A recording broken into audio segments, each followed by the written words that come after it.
Ela vai ficar gravada e vocês, assim que nós encerrarmos, eu já realizo os procedimentos para inserir ela e disponibilizar no Avo, tá? Enquanto o slide vai abrindo, o arquivo vai carregando, nós vamos falar na aula de hoje sobre decadência. Na semana passada nós vimos algo sobre prescrição, nós falamos sobre prescrição, hoje nós vamos concluir algumas coisas atinentes à prescrição e vamos falar sobre a decadência, já nos encaminhando também para o final do nosso semestre, né? Nós temos ainda o estudo das provas e assim, com o estudo das provas, nós vamos conseguir encerrar o nosso conteúdo. Eu vou passar para vocês também hoje umas questões de situações práticas, umas situações problemas. Eu vou passar na pós-aula de hoje, que também vão servir como atividade avaliativa.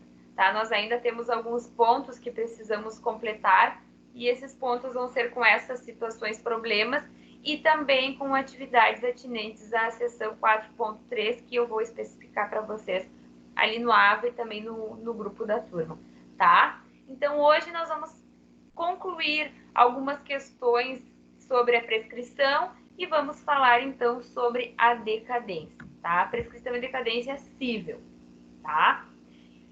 Iniciamos qualquer coisa, pessoal, se alguém tiver alguma dúvida, alguma pergunta, pode só ativa o microfone ou levanta a mãozinha, que tem um recurso de mãozinha aí também, que vocês podem, então, né, sanar a dúvida, enfim, realizar a pergunta.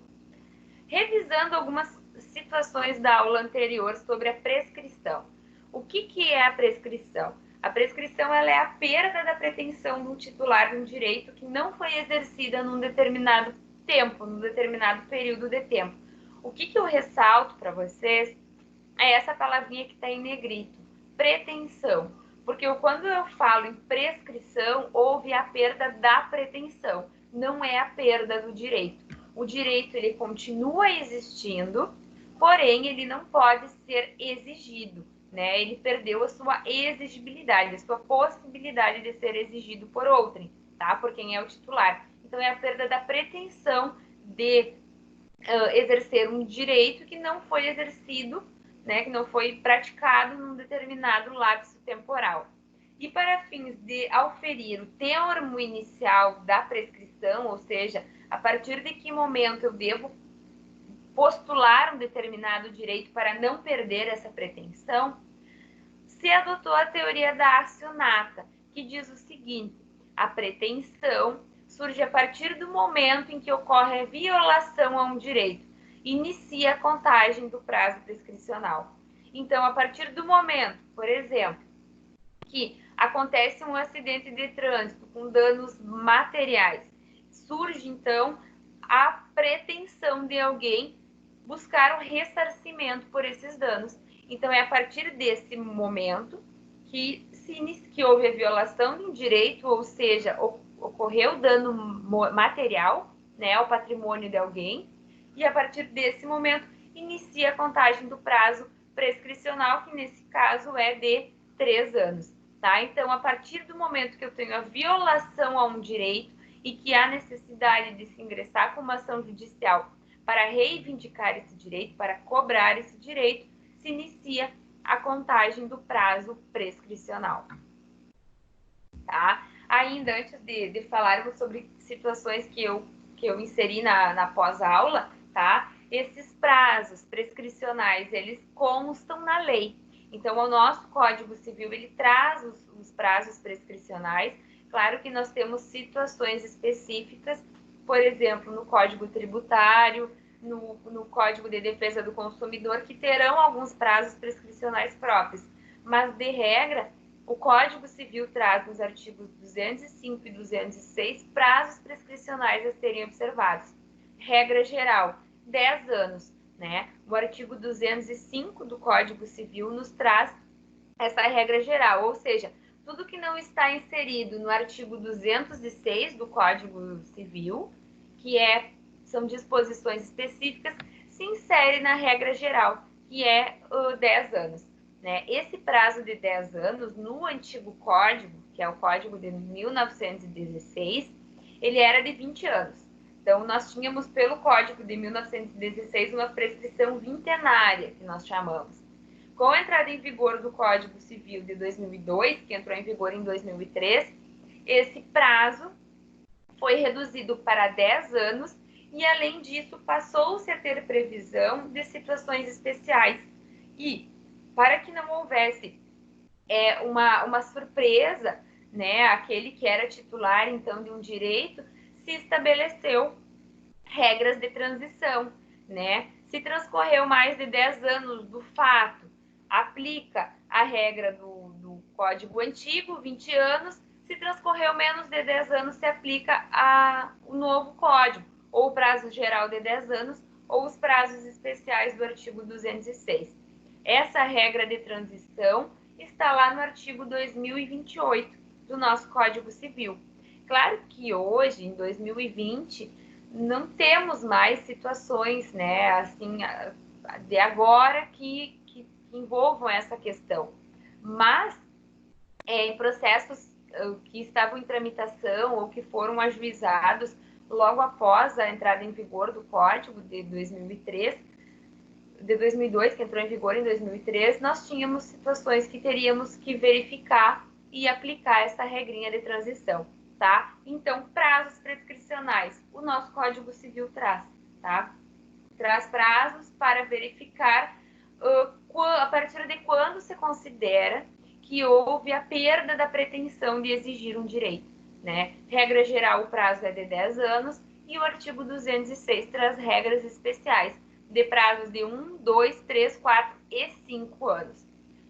Vocês vão verificar que, na maioria dos casos, irão se deparar com situações que envolvem prazos de 3 anos, prazos de 5 anos, que é um leque mais abrangente, né, de hipóteses.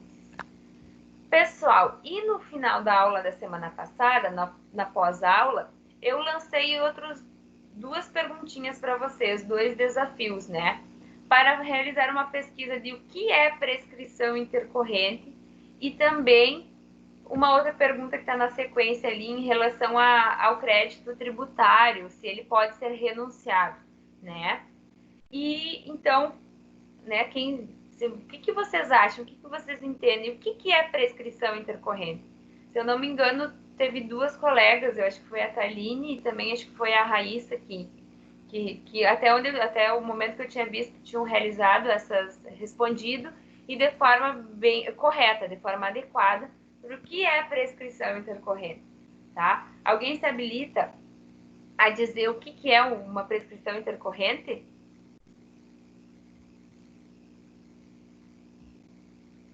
Não, está todo mundo com frio hoje, já falaram bastante, tá? Pessoal, prescrição intercorrente, eu peço que vocês tomem nota, porque é algo que não consta no livro de vocês, tá? A prescrição intercorrente, ela não está disposta na lei, não tem um artigo que estabelece o que é prescrição intercorrente, nós não temos um artigo que estabelece quando ela vai ocorrer. Então, a prescrição intercorrente, ela consiste numa construção doutrinária, numa construção jurisprudencial. E ela é um instituto que vai estar presente após o ajuizamento de uma ação, o que é diferente da nossa prescrição normal, dos artigos 205 ou 206. Por quê?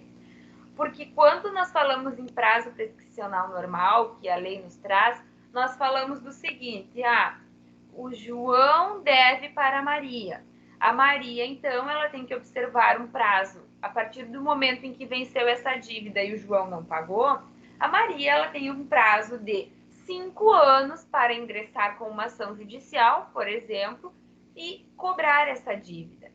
Transcorrido esse prazo, prescreveu a pretensão do direito da Maria, tá? Então, é algo assim, ó, não tenho ação judicial e tenho tanto tempo para ingressar com uma ação judicial. A prescrição intercorrente, pessoal, ela é diferente. Por quê? Porque houve o ingresso de uma ação judicial e no curso da ação judicial, o juiz decidiu extinguir um processo pela ocorrência da prescrição intercorrente. Nós vamos verificar esse instituto normalmente em ações executivas, em processos de execução, né? Então, quando se ingressa com uma execução de um título judicial, quando se ingressa com uma execução de um título extrajudicial, por exemplo, vocês devem ter visto a questão da arbitragem, né, em teoria geral do processo. A questão da arbitragem, a sentença arbitral, ela tem a mesma, faz coisa julgada entre as partes, coisa julgada material, e pode-se executar esta sentença que foi feita lá na esfera extrajudicial, na via judicial. Então, a partir do momento em que eu pego uma decisão proferida numa câmara de arbitragem e levo ao Poder Judiciário, eu estou instaurando o quê? Um processo de execução. E instaurando um processo de execução, se num determinado lapso de tempo eu não conseguir obter essa pretensão, se eu não conseguir executar a pessoa que me deve, por exemplo, pode haver a configuração de uma prescrição intercorrente, tá? Então, a prescrição intercorrente, ela ocorre dentro de um processo judicial e quando nós falamos nisso, nós falamos de processo de execução. Ela é um instituto bem comum nas questões de execuções fiscais, né? Então, nós temos processos de execução fiscal muito antigos, de cobrança de impostos, impostos da União, impostos do Estado, impostos municipais, né?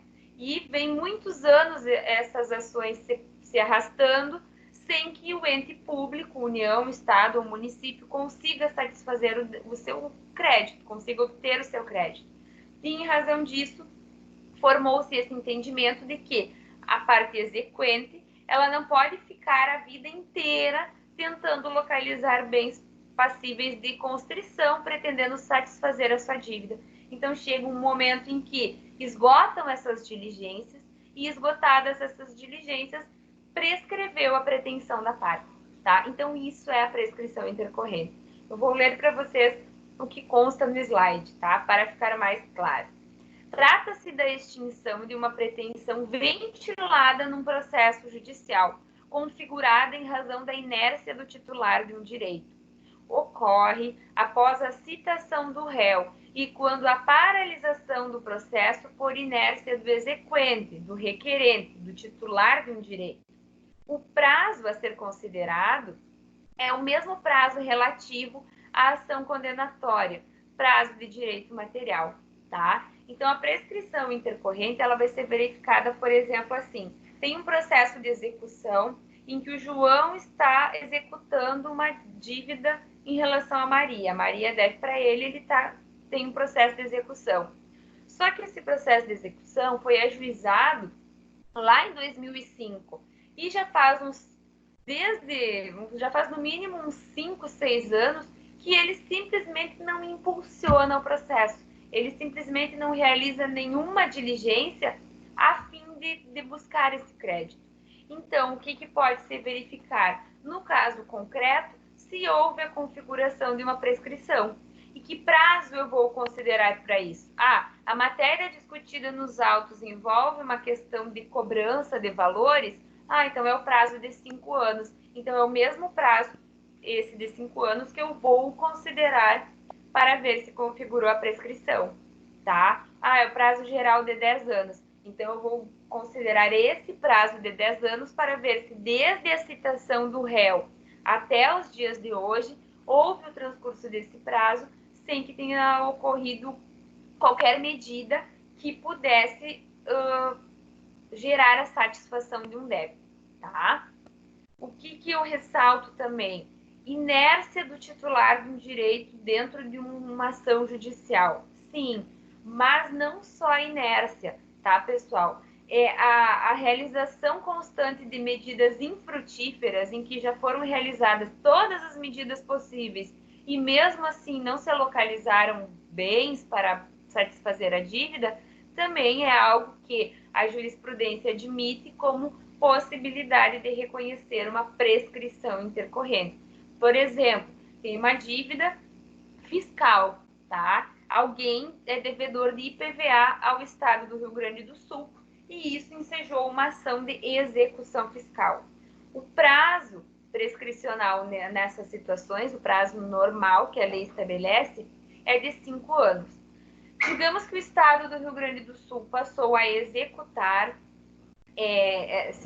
houve a citação da parte que deve, e apesar disso, o Estado do Rio Grande do Sul postulou, procura valores nas contas, vê se ele não tem outros veículos, manda o oficial de justiça ir lá na residência, enfim, postulou todas as medidas e mesmo assim não houve a satisfação da dívida. O que pode configurar aí?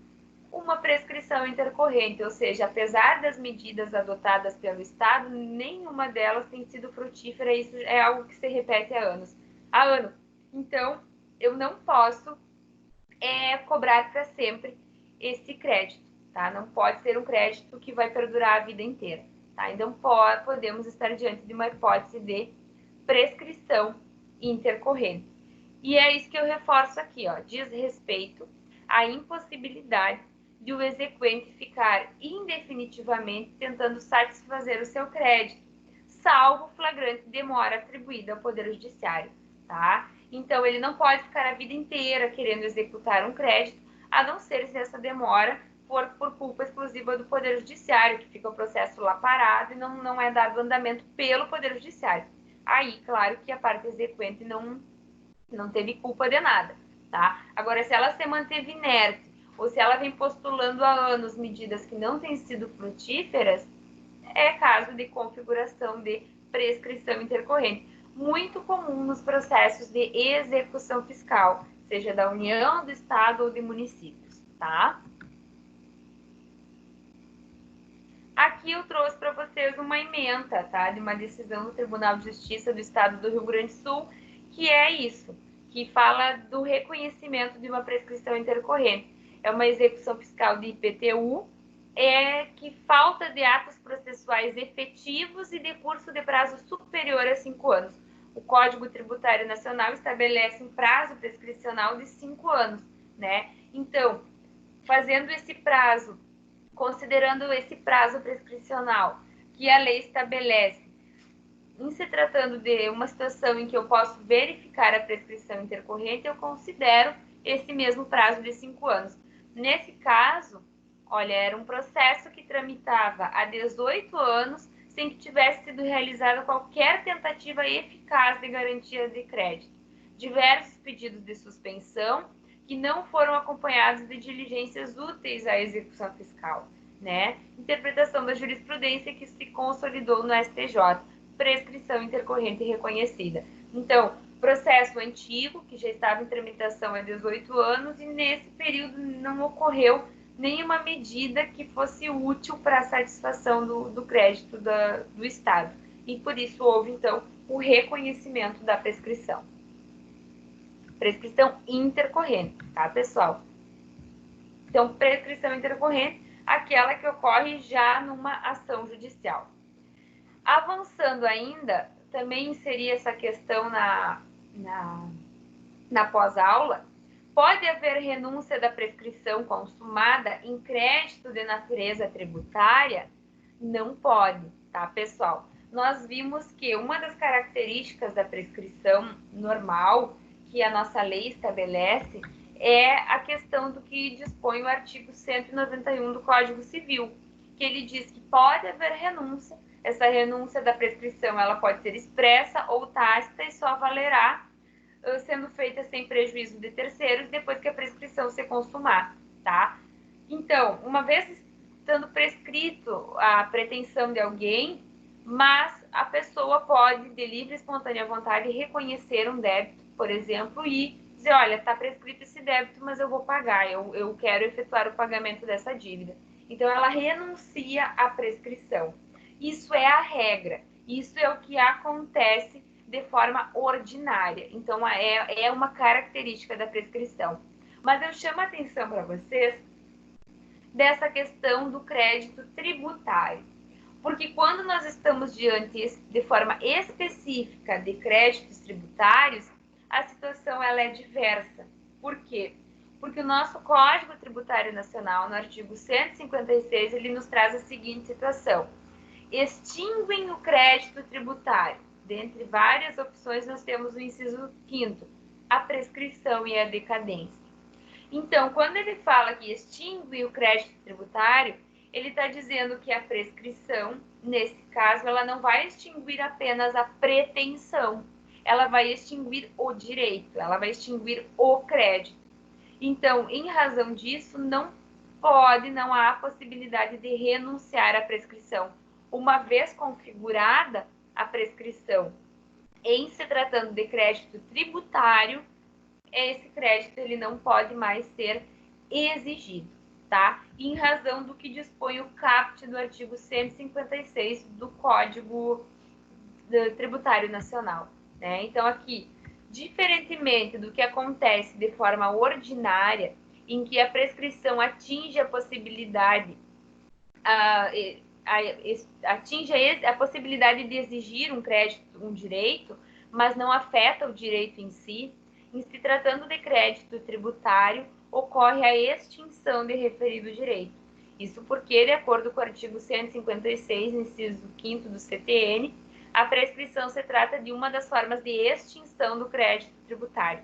Assim, uma vez configurada a prescrição de dívida fiscal, extingue-se o débito, tá? Então, até ali ficou um pouquinho confusa a redação no início, mas de forma ordinária pode haver a renúncia à prescrição, porque ela cessa uma possibilidade de exigir um direito, mas o direito ainda existe. E quando nós falamos em crédito tributário, nós estamos falando de extinção de crédito tributário pela prescrição. Então, se extingue o próprio direito, tá? Então, é uma situação um pouquinho diferente. Tomem cuidado com isso.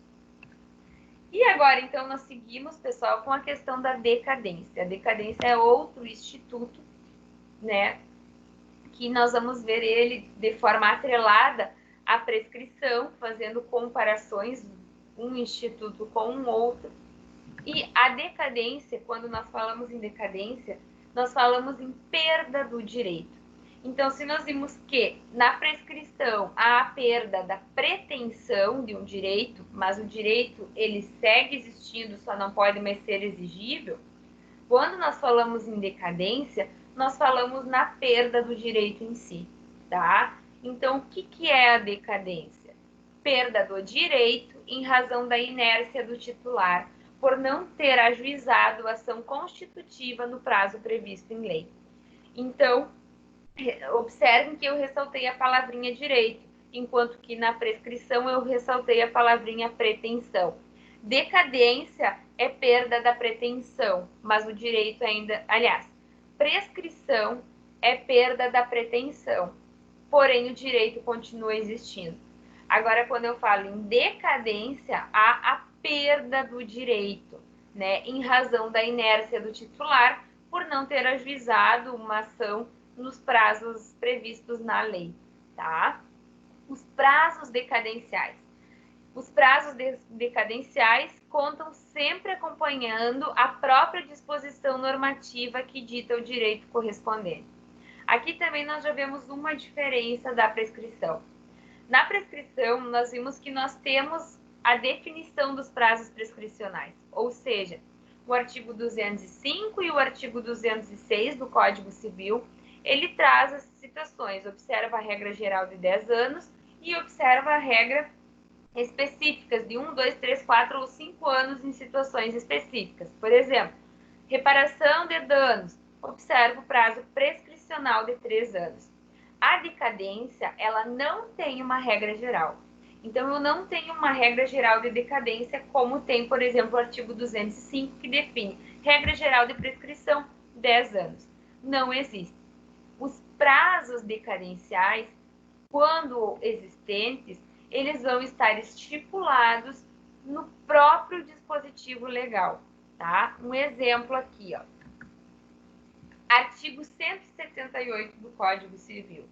É de 4 anos o prazo de decadência para pleitear-se a anulação do negócio jurídico contado. E aí temos as hipóteses legais, tá? Mas então, a decadência, ela não tem um regramento específico de prazo, diferente do que tem a prescrição no 205 e no 206.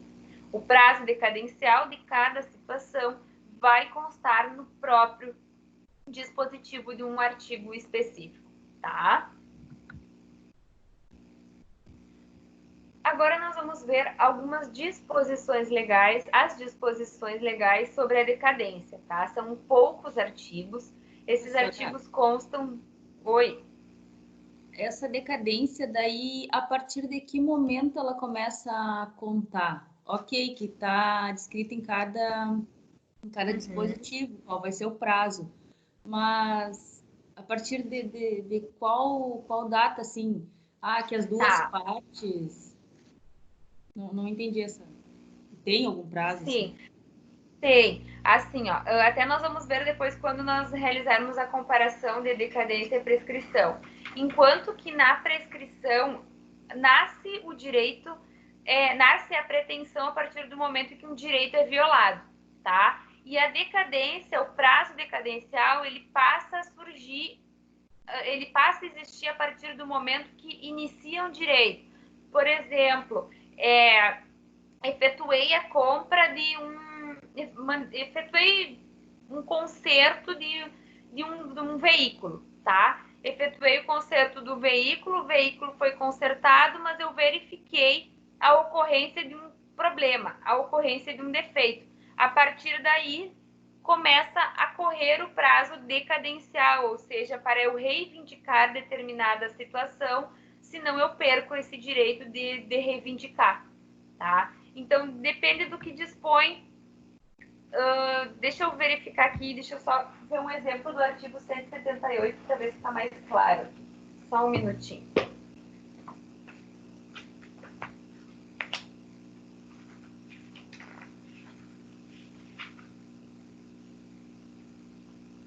Aqui, o artigo 178, tá?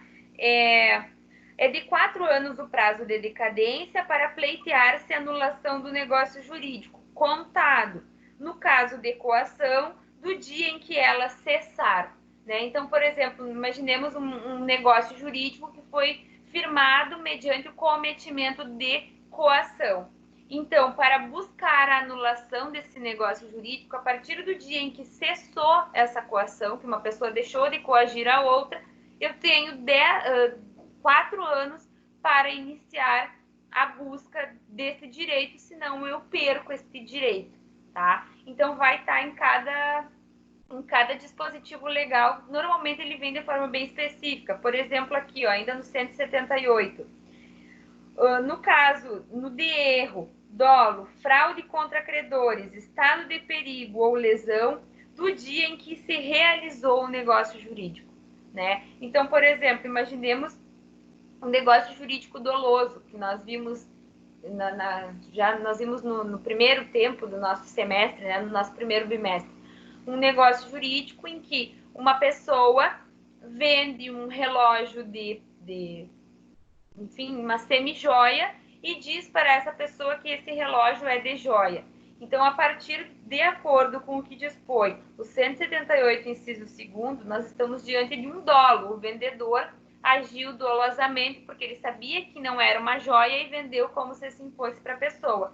Então, no dia em que se realizou o negócio, a partir dessa venda, a pessoa tem o prazo de 4 anos para pleitear e reivindicar esse direito. Eu não sei se ficou claro, mas é de acordo com que cada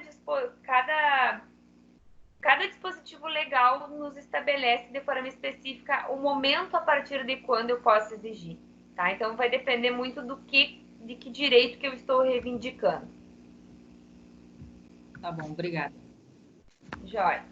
Pessoal, então seguimos aqui com os artigos 207 ao 211 do Código Civil, que são os artigos que dispõem sobre a decadência. Tá? Então, as normas de decadência, as normas gerais de decadência, elas estão dispostas no 206, no 207 ao 211. Não temos um prazo geral de decadência, vai ser esse prazo fixado de acordo com cada dispositivo legal que tratar de forma específica, que houver previsão de forma específica para fins de configuração de decadência, tá? O artigo 207, ele nos diz que, salvo disposição legal em contrário, não se aplicam à decadência as normas que impedem, suspendem ou interrompem a prescrição, tá? O que significa isso? Nós vimos na aula passada, quando falamos da prescrição, que a prescrição ela está sujeita a causas impeditivas, suspensivas ou que interrompem o prazo de prescrição, né? Causas suspensivas ou que impedem. Normalmente, as situações mais corriqueiras são de causas suspensivas. Nós imaginemos que, por exemplo, estou assistindo a um vídeo, eu suspendo esse vídeo, vou tomar uma água, volto e sigo esse vídeo de onde parou, né? Então, transcorreu um determinado período de tempo, eu pausei esse tempo, depois que eu retomar, eu retomo de onde havia parado. A interrupção é diferente, zera esse prazo. Então, houve o transcurso de um prazo de 2 anos, aconteceu uma causa que vai interromper esse período e com essa causa ele volta a ser contado do zero. Isso ocorre na prescrição, mas na decadência isso não ocorre. Então a regra é que quando nós falamos em prazos decadenciais, eles são fatais, eles não suspendem nem se interrompem, tá? Agora, o que eu ressalto para vocês? Não é uma regra absoluta. E por que não é uma regra absoluta? Inclusive, o próprio artigo 207 faz essa ressalva, porque ele diz, salvo disposição legal em contrário, tá? Então, a regra é, prazos decadenciais são fatais, não há suspensão de prazo decadencial, não há interrupção de prazo decadencial, mas não é uma regra absoluta, tá? Aí esse artigo ficou perdido aqui no meio. Esse aqui era, na verdade, um exemplo que eu trouxe para apresentar aqui, pessoal, junto com o artigo 178 do Código Civil, tá? Que aqui ele fala que é de 4 anos o prazo decadencial para pleitear a anulação do negócio jurídico, e aqui eu trouxe uma regra do artigo do CDC, do Código de Defesa do Consumidor. Ah, não, desculpa. Achei que eu tinha trocado. Não, é um exemplo, tá? Que obstam a decadência, tá? Desculpa. Então, voltando aqui. Artigo 207. Ele diz que, em princípio, os prazos decadenciais são fatais, não suspendem nem interrompem. Mas nós temos algumas situações que há a possibilidade de suspensão ou de interrupção. E para exemplificar isso, então, eu trouxe para vocês o artigo 26 do CDC, do nosso Código de Defesa do Consumidor, que no parágrafo 2º diz o seguinte, obstam a decadência, né? Ali no parágrafo, no inciso 3º, a instauração de inquérito civil até o seu encerramento, né? Então, são situações que obstam, interrompem o prazo decadencial. E aqui no artigo 208 do Código Civil, também nós vamos ver uma situação que se trata de exceção ao artigo 207, porque ele diz o seguinte, aplica-se à decadência o disposto nos artigos 195 e 198, inciso 1º do Código Civil. É uma exceção ao artigo 207, por quê? Porque ele diz que não há transcurso de prazo decadencial contra o absolutamente incapaz, né? Há impedimento, suspeição somente em relação às pessoas descritas no artigo 3º do Código Civil. Então, por que isso? Porque o artigo 198 do nosso Código Civil, ele estabelece, também não corre prescrição contra os incapazes de que trata o artigo 3º. Então, as pessoas absolutamente incapazes, os menores de 16 anos de idade. E o artigo 208 do nosso Código Civil, ao afirmar que aplica-se a decadência o disposto no artigo 198, inciso 1º, ele traz uma exceção, ou seja, embora a regra seja de que não se suspende, não se interrompe a prescrição, a decadência, isso não se aplica às pessoas absolutamente incapazes, aos menores de 16 anos. Então, quando nós estamos diante de uma situação, por exemplo, do que dispõe o artigo 178 do Código Civil, numa situação de dolo, por exemplo, quando a pessoa que foi afetada é um menor absolutamente incapaz, esse prazo decadencial de 4 anos vai passar a transcorrer a partir do momento em que ele fizer 16 anos e se tornar relativamente capaz. Eu não sei se ficou clara essa questão, tá? Então, regra, decadência, ela não interrompe, ela não há suspensão de prazo decadencial. Exceção em relação aos absolutamente incapazes, ou seja, em relação a essas pessoas, a suspensão do prazo decadencial. Por exemplo, um negócio jurídico firmado com um menor que tem 14 anos de idade e esse negócio jurídico foi firmado nele houve o cometimento de um dolo, tá? Essa pessoa, de acordo com o que dispõe o artigo 178 do Código Civil, ela tem o prazo de 4 anos para ingressar com uma ação e postular a anulação desse negócio, sob pena de perder o direito, tá? Mas como esse menor ele tem 14 anos, ele é absolutamente incapaz. Então, contra ele não vai correr esse prazo decadencial. O prazo decadencial de 4 anos vai correr contra ele a partir do momento em que ele completar 16 anos. Porque a partir do momento que ele completar 16 anos, ele deixa a condição de absolutamente incapaz e ele não está mais protegido pelo artigo 208 do Código Civil, tá? Outra questão também que se aplica à decadência é o que dispõe o artigo 195 do Código. O artigo 195 dispõe que os relativamente incapazes e as pessoas jurídicas têm ação contra seus assistentes ou representantes legais que derem causa à prescrição, leia-se decadência, ou a não alegarem oportunamente. Então, se nós estamos diante de uma situação de um relativamente incapaz que firmou um negócio jurídico e esse negócio jurídico está evado de algum vício, por exemplo, de um dolo, né? E isso foi ocasionado pelo assistente desse relativamente incapaz, não está transcorrendo o prazo decadencial aí e depois ele pode ingressar com uma ação judicial e reivindicar isso. Ou também o contrário, por exemplo, o relativamente incapaz, ele detém um direito e ao transcurso do prazo decadencial e o assistente não alega oportunamente algum direito, não reivindica esse direito e há decadência, ocorre a decadência. O relativamente incapaz, ele também pode ingressar com uma ação regressiva contra esse assistente que deu causa a essa ação, tá? Então, a regra é o artigo 207, que diz que não se aplica a decadência às normas que impedem, suspendem ou interrompem a prescrição. Porém, não é uma regra absoluta e nós vamos encontrar exceções no Código de Defesa do Consumidor, que traz hipóteses que obstam o transcurso do prazo decadencial. Nós vamos encontrar exceções no artigo 208 do Código Civil, que ele diz que os prazos decadenciais eles não transcorrem contra os absolutamente incapazes em razão do que dispõe o 198, inciso 1º, tá?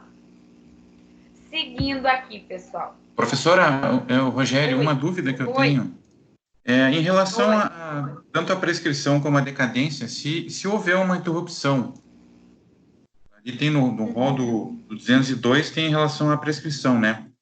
Medida judicial. O que é a dúvida seguinte? Se houver aquela interrupção naquele ali, ela volta a fluir no tempo normal ou ela volta desde o início? Quando eu falo em interrupção, ela volta desde o início, tá? Então, desde o início. Isso. Quando eu falo em suspender ou em suspensão, ele pausa. Agora, quando eu uso a palavra interrupção, volta desde o início. Por exemplo, assim, ó, o artigo 202 do Código, ele diz: a interrupção da prescrição que somente poderá ocorrer uma vez, dar-se-á, inciso 1º, por despacho do juiz mesmo que incompetente. Então, por exemplo, o seguinte, ingressa com uma ação de cobrança, tá? Ingressou com uma ação de cobrança para pleitear um valor. A partir do momento que o juiz despacha e diz cite-se o réu, zera o prazo prescricional. Então, é uma dívida lá de 2016, tá? É uma dívida de 2016, ele ingressou com ação judicial, ele teria, então, o prazo de 5 anos para ingressar com uma ação de cobrança postulando essa dívida. Ele ingressou com essa ação de cobrança em 2017, tá? O que significa isso? Tá ok, ingressou dentro do prazo. Em 2017, o juiz recebeu o processo e disse cite-se o réu para contestar a ação. A partir desse momento, interrompe a prescrição e o prazo de 5 anos zera esse prazo e volta a contar a partir dali, tá? Então, quando eu falo em interrupção, eu zero o prazo, tá? Agora, o que eu ressalto é o seguinte, isso acontece na prescrição, a interrupção e a suspensão. Na decadência, não. A exceção é em relação aos menores de idade, tá? Então, na decadência, nós não falamos em interrupção, a não ser quando nós estamos diante de uma situação de menores absolutamente incapazes. Pessoal, seguindo aqui, tá? O artigo 209 do nosso Código Civil, o que ele estabelece? É nula a renúncia à decadência fixada em lei, tá? Outra diferença da prescrição, porque nós vimos que a prescrição ela pode ser renunciada, né? A prescrição há a perda da pretensão de um direito, mas o direito ainda existe. Quando nós falamos em decadência, o direito não existe mais. Então, por isso, eu não posso renunciar à decadência. O que eu ressalto para vocês? E oriento que vocês façam isso no código, tá? Assinalem, é nula a renúncia à decadência fixada em lei, né? Então, por exemplo, aquele prazo que o artigo 178 do Código Civil nos traz, dizendo que é de 4 anos o prazo decadencial para reivindicar, para pleitear a anulação, por exemplo, de uma ação, de um negócio jurídico praticado mediante erro, mediante dolo, é um prazo fixado em lei. Porém, a decadência, ela pode ser fixada de forma convencional. O que significa isso? Não há uma disposição legal sobre um prazo decadencial numa determinada situação e as partes resolvem tabular um contrato de compra e venda de uma casa, por exemplo, e estabelecem no contrato que o prazo para que eles possam reivindicar algum direito, o prazo decadencial é de 10 anos. Passado esse prazo, as partes não podem mais reivindicar qualquer direito decorrente daquele negócio jurídico. Então, isso significa o quê? Significa que, de forma convencional, as partes acordaram um prazo decadencial, né? Esse prazo decadencial que foi convencionado entre as partes, ele pode ser renunciado, né? Pode haver a renúncia, assim como ocorre na prescrição. Agora, quando eu falo em decadência, em prazo decadencial fixado pela lei, exemplo, o prazo fixado pelo artigo 178, o prazo fixado pelo artigo 26 do Código de Defesa do Consumidor, que nós vamos ver daqui a pouquinho, tá? Esses prazos, eles são prazos legais e não pode haver renúncia, tá? Então, em relação à decadência, não há renúncia à decadência legal. A decadência convencional, aí sim as partes podem renunciar, tá? A convencional são situações que as partes entabulam um negócio jurídico e elas resolvem estipular um prazo limite em que uma pode reivindicar direito da outra, tá bem? Seguindo aqui, pessoal, o artigo 210 e 211 do nosso Código Civil. O artigo 210. Deve o juiz, de ofício, conhecer a decadência quando estabelecida em lei, tá? Não sei se vocês recordam, quando nós falamos em prescrição, nós falamos que a prescrição é uma matéria de ordem pública, ou seja, é algo que a lei estipula e não há necessidade das partes provocarem o juiz e dizer, senhor juiz, eu venho requerer que o senhor reconheça a prescrição nesse caso, tá? O juiz, se de ofício, se por conta própria, ele verificar a ocorrência de uma prescrição, ele pode intimar as partes, porque hoje a gente não, o nosso Código de Processo Civil veda decisões surpresa, né, conforme o artigo 10. O juiz ele pode intimar as partes e dizer: partes, verifiquem a ocorrência de eventual prescrição. As partes se manifestam e ele decide em algo que ele próprio verificou, em relação a algo que ele, por conta própria, de ofício, verificou, tá? Com a decadência legal é a mesma coisa. Então, se o juiz estiver diante de um processo e nesse processo ele verificar que aquela hipótese discutida, aqueles fatos discutidos num processo, eles houve a decadência daquele direito reivindicado, ele, por conta própria, pode decidir e extinguir o processo em razão da configuração da decadência. O que eu ressalto? Quando se está diante de uma decadência legal, ou seja, de um prazo estabelecido pela lei, né? Se está diante de uma ação em que se discute uma anulação de um negócio jurídico praticado mediante erro, e ele verificar que já houve o transcurso do prazo de 10 anos inserido no artigo 178, ele pode, de ofício, decretar a decadência, matéria de ordem pública. Agora, se for uma questão de decadência convencional, o juiz não pode decretar de ofício, tá? E isso consta no artigo 211 do Código Civil. Se a decadência for convencional, a parte a quem aproveita pode alegá-la em qualquer grau de jurisdição, mas o juiz não pode suprir a alegação.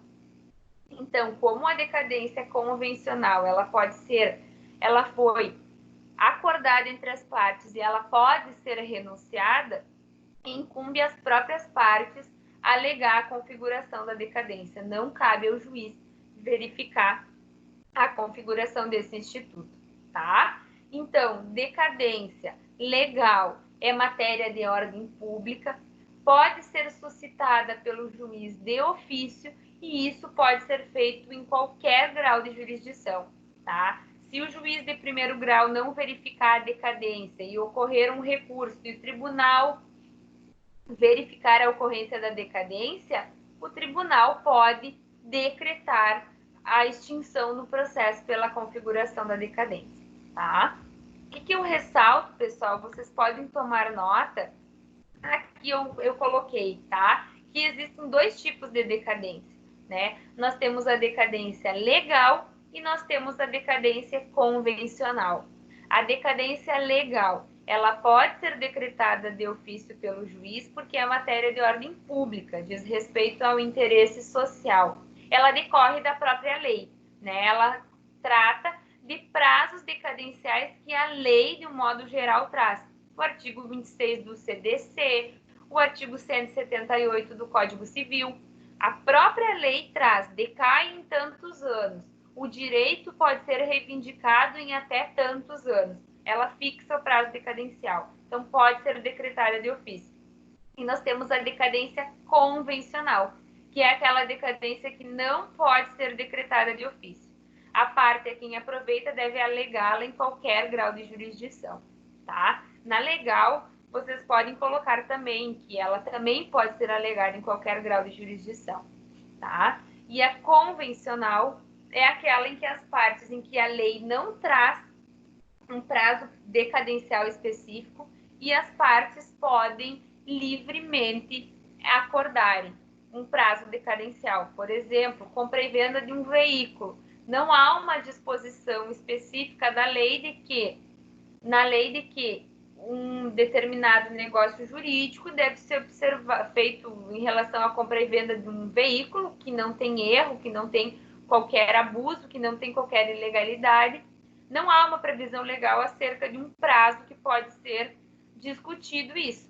Temos os prazos prescricionais, claro, mas não há um prazo decadencial. Então, as partes podem celebrarem um contrato de compra e venda do veículo e nesse contrato inserirem uma cláusula. Olha, estamos acordando prazo decadencial de 10 anos para reivindicar eventuais direitos e deveres decorrentes dessa negociação, tá? É prazo convencional.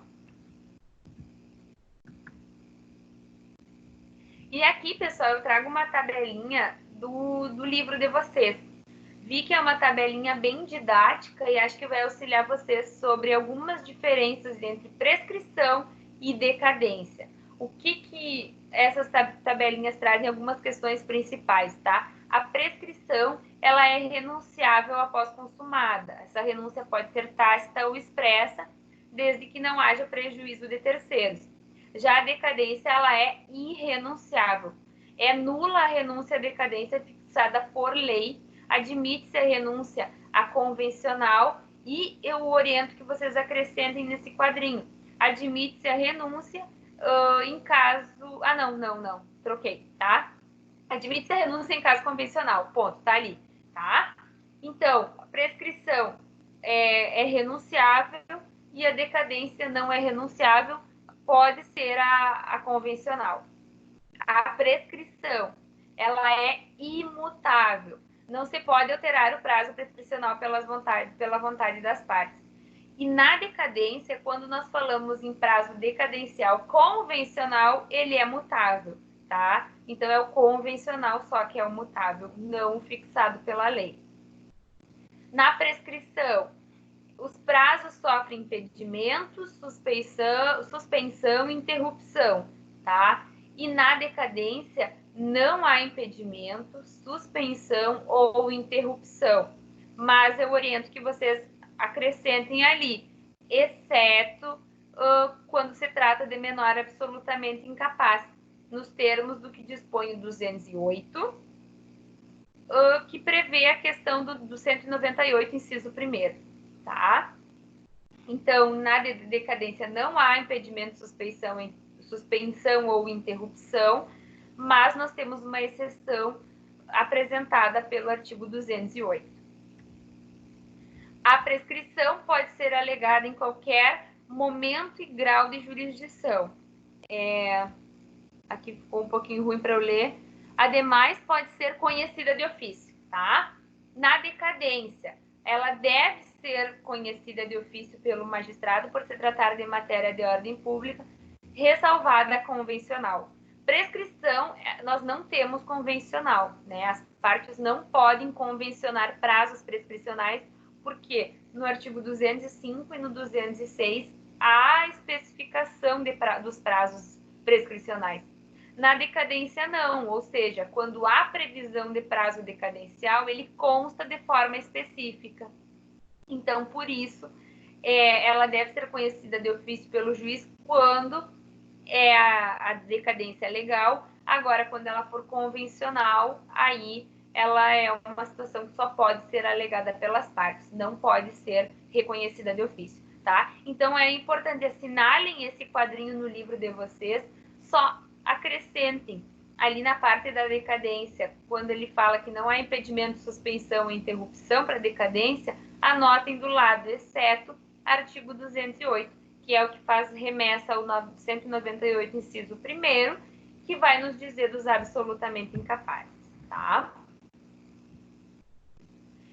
Aqui, ainda para fins de diferenciar prescrição e decadência, eu trago para vocês um trecho do livro, que ele diz: quando a sentença for condenatória ou executiva, ou seja, obrigar alguém a fazer, deixar de fazer ou dar algo, o prazo para exigir o direito será prescricional. Agora, quando ela tiver caráter constitutivo, que é de criar, modificar ou extinguir alguma relação jurídica, ou mandamental, que é quando se impõe a prática de alguma coisa, ou quando impõe a abstenção da prática de alguma coisa, nós falamos em prazo decadencial. Então, condenatória ou executiva. Obrigar a fazer, deixar de fazer ou dar alguma coisa, eu falo em prazo prescricional. Agora, quando eu falo em criação, modificação ou extinção de direito, de relação jurídica, quando há uma imposição de praticar ou se abster de praticar alguma conduta, eu falo em prazos decadenciais, tá? E aqui, pessoal, para finalizar a nossa aula, eu trago, então, alguns prazos decadenciais importantes, tá? Ressaltando que a decadência não há um prazo previsto geral de decadência, como ocorre na prescrição, que é no 205 e no 206. Então, nós temos algumas situações específicas que envolvem constituição de direito e questão mandamental, que a lei nos traz prazos decadenciais. E prazos que não constam na lei, eles podem ser convencionados pelas partes, tá? E um prazo muito importante é na lei do mandado de segurança. Acho que vocês já devem ter visto em direito constitucional o que é o mandado de segurança, tá? E nós temos uma lei que trata sobre ele. Além de estar previsto na Constituição, nós temos a Lei 12.016 de 2009, que trata do mandado de segurança.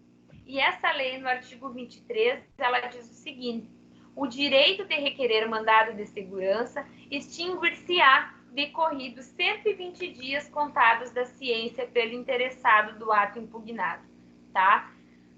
A lei, quando ela falar em prazos decadenciais, ela sempre vai trazer expressões vai extinguir direito, ou seja, o direito vai se extinguir, ou então o direito vai decair, ou haverá configuração de decadência. Então, vocês vão verificar na lei que há uma referência a prazo decadencial quando constar, por exemplo, o que está no artigo 23. O direito extinguir-se-á, né? Cessará o direito. Ou então com a questão de o prazo decadencial ou prazo de decadência. Quando vocês se depararem com expressões como estas, estamos falando de prazos decadenciais, tá? Então, mandado de segurança, 120 dias contados da ciência pelo interessado do ato impugnado. Um exemplo, uma pessoa presta um concurso público e ela é excluída desse concurso e ela não concorda com essa exclusão, dizendo que houve ferimento a direito líquido e certo dela. Ela apresenta um recurso administrativo e esse recurso administrativo é negado.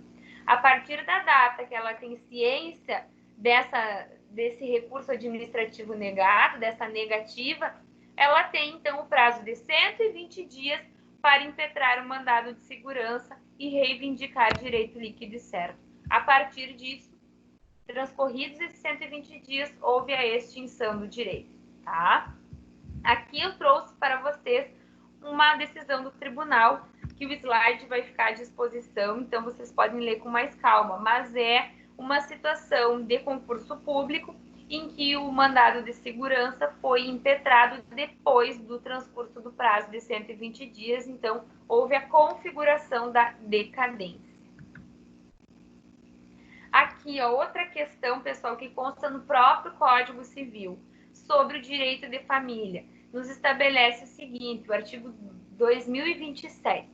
A partilha é anulável pelos vícios e defeitos que invalidam, em geral, o negócio jurídico. O parágrafo único. Extingue-se em 1 ano o direito de anular a partilha.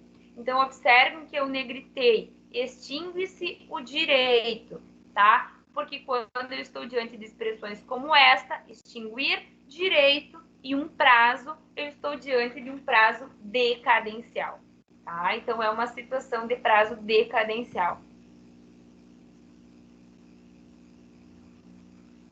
Essa aqui é só uma questão a título de conhecimento. Houve um debate sobre a aplicação desse prazo de 1 ano ou a aplicação do prazo do artigo 178 do Código Civil. E quando se trata de questão de decadência, que é perda de um direito, e houver divergência entre 2 prazos, como, por exemplo, prazo de 1 ano e prazo de 4 anos, normalmente há a opção de se optar pelo prazo maior, tá? Mas depende da análise do caso concreto. Eu oriento a leitura dessa situação aqui, tá? Que constou no slide. Aqui, pessoal, outro prazo decadencial muito importante que nós já demos algumas pinceladas é o prazo decadencial do Código de Defesa do Consumidor, tá? o artigo 126 do Código de Defesa do Consumidor. Ele nos traz o seguinte: o direito de reclamar pelos vícios aparentes ou de fácil constatação caduca em 30 dias, tratando-se de fornecimento de serviços ou de produtos não duráveis, e 90 dias, tratando-se de fornecimento de serviços e produtos duráveis. É uma situação que, na operação do direito, na vida profissional, vocês vão se deparar com casos de relação de consumo, tá? Por que é um prazo decadencial? Porque ele diz o seguinte: o direito caduca em... Quando eu falo em caducar, eu estou falando em morrer, eu estou falando em perder o direito, tá? Então, é um prazo decadencial. Então, é uma outra expressão. Direito caducar é algo que é uma referência de prazo decadencial. 30 dias em relação a produtos e serviços não duráveis e 90 dias em relação a serviços e produtos duráveis para reclamar por vícios aparentes ou de fácil constatação, tá? Um exemplo: meu celular estragou, eu levei o celular para o conserto porque havia estragado a tela da frente, né? É um vício de fácil constatação relacionado a um bem durável. E eu levei para o conserto, eu retirei esse produto da loja, em tese consertado, e eu verifiquei que a tela ainda apresentava problemas. Para eu reivindicar por esse serviço que foi prestado, eu tenho prazo de 90 dias a partir da data que eu retirei o meu celular e verifiquei a existência do problema, tá? Aqui também eu peço que vocês leiam com atenção que é uma situação, é uma decisão do Tribunal de Justiça do Estado do Rio Grande do Sul, de um recurso nominado, e ele traz uma situação em que houve o reconhecimento da prescrição com base no artigo 26 do Código de Defesa do Consumidor. E eu trago aqui trechos do teor dessa decisão, tá? Então, eu oriento que, depois da aula, vocês leiam, que vocês vão verificar. É algo semelhante ao exemplo que eu acabei de dar, tá? Então, mas para ficar mais claro, é uma situação prática, um caso ocorrido, né? Uma ação judicial. Aqui, pessoal, ainda nós temos outros prazos estipulados no Código Civil, tá? No artigo 45 do Código Civil, ele nos traz o seguinte: no parágrafo único do artigo 45, decai em 3 anos o direito de anular a constituição das pessoas jurídicas de direito privado por defeito de ato respectivo, contado o prazo da publicação da sua inscrição no registro. Então, constituída uma pessoa jurídica, o prazo para anular os atos constitutivos decai em 3 anos. Estamos falando em prazo decadencial que a lei estabelece. Aqui também, o artigo 119 do Código Civil, ele fala que é anulado o negócio jurídico concluído pelo representante em conflito de interesse com o representado. E nos traz o parágrafo único, o prazo de 180 dias a contar da conclusão do negócio e cessação da incapacidade, o prazo de decadência, tá? Então, também fala em prazo decadencial. Aqui, o artigo 178, que eu já mencionei para vocês, que fala prazo decadencial de 4 anos em determinadas hipóteses listadas. E ainda aqui, para finalizar, o artigo 1560, que ele fala de decadência de anulação de casamento. Então, ele traz o seguinte: o prazo para se intentar a ação de anulação do casamento a contar da data de celebração tá? Então, o prazo para anular, e aí ele traz os prazos em cada um dos incisos, tá? Eu oriento, pessoal, que vocês realizem a leitura integral desses dispositivos que eu apresentei para vocês, né, que vai facilitar a compreensão da questão da decadência, e também que vocês leiam esse caso de reconhecimento de decadência da norma do Código de Defesa do Consumidor, que é uma situação, uma decisão extraída do site do Tribunal de Justiça do nosso estado, tá? Então, decadência, quando eu falo em decadência, eu estou falando em perda de direito, tá? Diferentemente da prescrição, que eu estou falando em perda da pretensão. Então, por isso que, quando nós estamos falando em decadência, em perda de direito, nós temos algumas situações diferentes da prescrição. Quando é algo que é legal, eu não posso falar em prazo, em interrupção ou em suspensão desses prazos decadenciais, tá? Agora, nós temos a decadência na modalidade convencional e essa sim pode ocorrer a renúncia. Com essa questão pode haver uma maior disponibilidade das partes, tá? Ainda, quanto à decadência, o que eu ressalto é que, diferente da prescrição, a decadência ela não tem uma regra geral de prazos. A prescrição tem no 205 e no 206. E os prazos decadenciais, eles estão, quando existentes, inseridos em dispositivos legais, como, por exemplo, o 178 do Código Civil, o 119 do Código Civil, o 26 do Código de Defesa do Consumidor, e por haver regramentos específicos quando eles existem, é que há a possibilidade das partes em negócios jurídicos que não têm previsão de prazo decadencial convencionarem a existência de um prazo, tá? Eu não sei se tem alguma pergunta mais de alguém que ainda está na aula.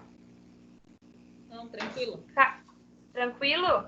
Então tá, pessoal, eu agradeço a presença de vocês. Qualquer dúvida eu sigo à disposição. Façam a leitura dos dispositivos legais indicados e da decisão que consta no slide, tá bom? Um bom restante do dia para vocês e até a nossa próxima aula, tá?